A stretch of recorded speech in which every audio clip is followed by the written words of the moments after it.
आइए बाजार के जाने माने दिग्गज और वेलेंटिस एडवाइजर्स के फाउंडर और एमडी ज्योति वर्धन जयपुरिया साहब हमारे साथ कार्यक्रम में हो रहे हैं शामिल। सर ने आईआईएम अहमदाबाद से एमबी की डिग्री हासिल की है। उसके अलावा इक्विटी मार्केट्स में 37 साल से ज़्यादा लंबा गहरा अनुभव है ज्योति सर का।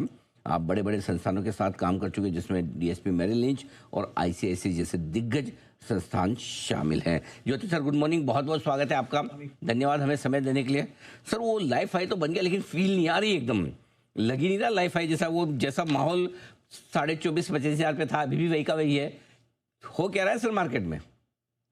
नहीं, देखिए वो लाइफ हाई में क्या हो जाता है कि अभी देखिए जो मार्केट है अभी, वो है ना, 15 महीना पहले भी वही मार्केट था, तो एक तरह से लाइफ हाई बनने के बाद भी रिटर्न नहीं बना है।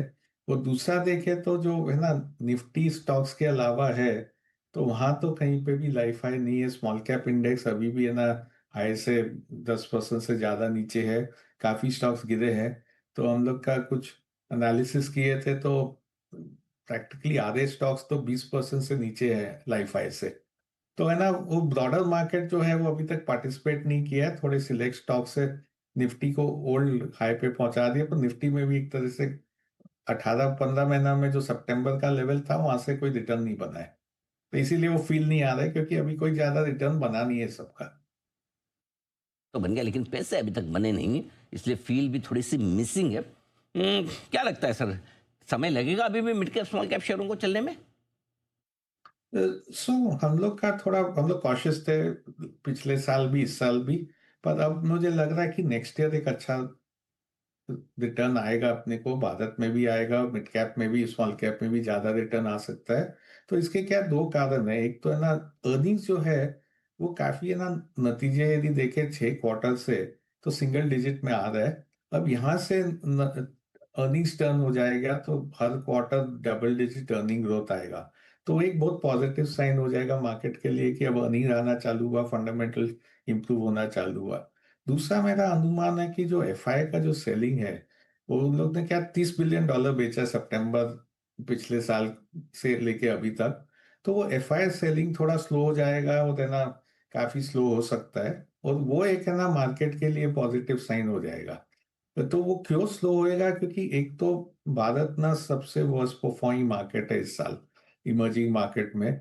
और अपने करीब 22% कम किए हैं इमर्जिंग मार्केट इंडेक्स के हिसाब से। तो एक बड़ा सा अंडर परफॉर्मेंस हो चुका है। दूसरा, पोजीशनिंग देखे तो एफआई लोग भारत पे काफी अंडरवेट है। और इतना अंडरवेट वो कभी नहीं थे। करीब 250 बेसिस पॉइंट अंडरवेट है। और ये ना, देखे तो ट्रैक रिकॉर्ड जो भी है ना 2000 से देखे, तो सबसे ज्यादा अंडरवेट है। तो ऑलरेडी सब लोग काफी नेगेटिव है भारत पे।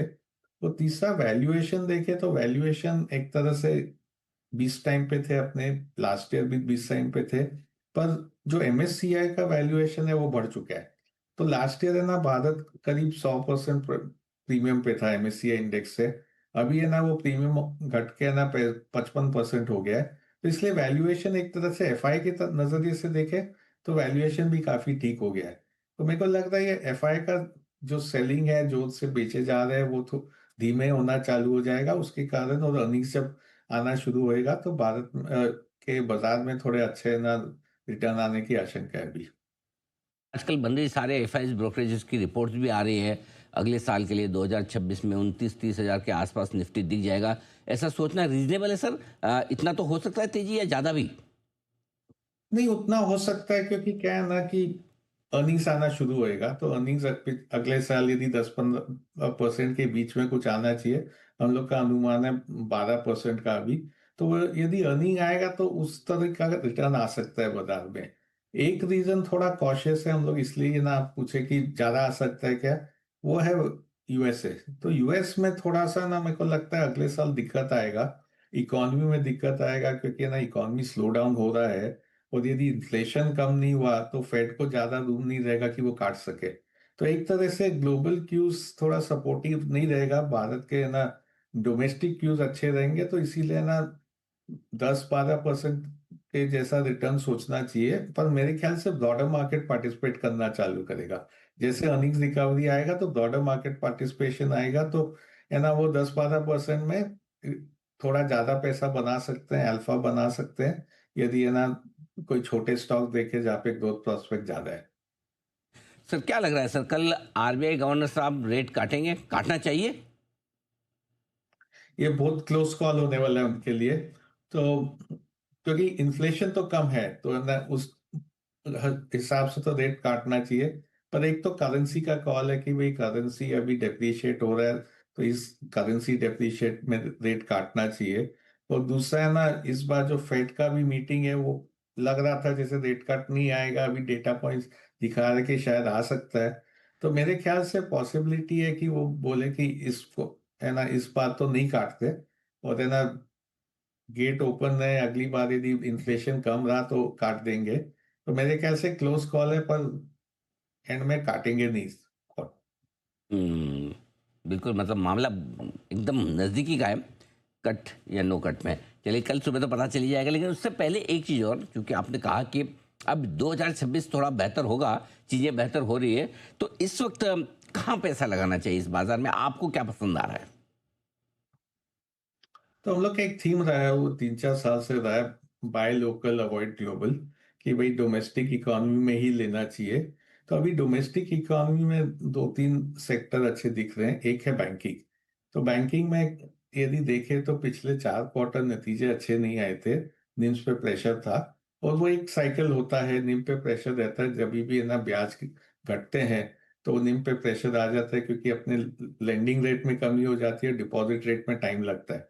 तो अब ये निम प्रेशर यहाँ से निम अच्छे होने लग जाएंगे, निम बॉटम हो गए हैं करीब। और अभी हर एक क्वार्टर में निम का है ना थोड़ा बड़ा खाएगा, उसके कारण बैंकिंग स्टॉक्स अच्छे करेंगे। तो एक तो ये सेक्टर है जो है ना ध्यान रखना चाहिए। दूसरा कंजम्पशन की तरफ जाए तो कंजम्पशन को काफी बूस्ट मिला है सरकार से। जीएसटी काटा है, इनकम टैक्स काटा है, ब्याज घटे हैं तो ईएमआई भी काटा है। तो उसमें ना ऑटो एंसलीज पे हम लोग का ध्यान जा रहा है। तो एक ऑटो ऑटो एंसलीज का एक है ना सेगमेंट है जो अच्छा करेगा कंज्यूमर के में, और है ना थोड़े से कंज्यूमर डिस्क्रिशनरी प्लेस भी अच्छे कर देंगे। तीसरा है सीमेंट, जो है ना हम लोग अभी नहीं ले रहे हैं, पर क्योंकि इस बार मानसून काफी डिले हो गया था, ये क्वार्टर जो ज्यादा मानसून नहीं होता है वहां भी मानसून आ गया। पर अगले साल के लिए सीमेंट अच्छा है, शायद इसकी खरीदारी करनी चाहिए जनवरी फरवरी में, जब ये दिसंबर के नतीजे अच्छे नहीं आएंगे। पर वहां से सीमेंट में काफी कंसोलिडेशन हो गया सेक्टर में, तो है ना डिमांड पिकअप होना चाहिए।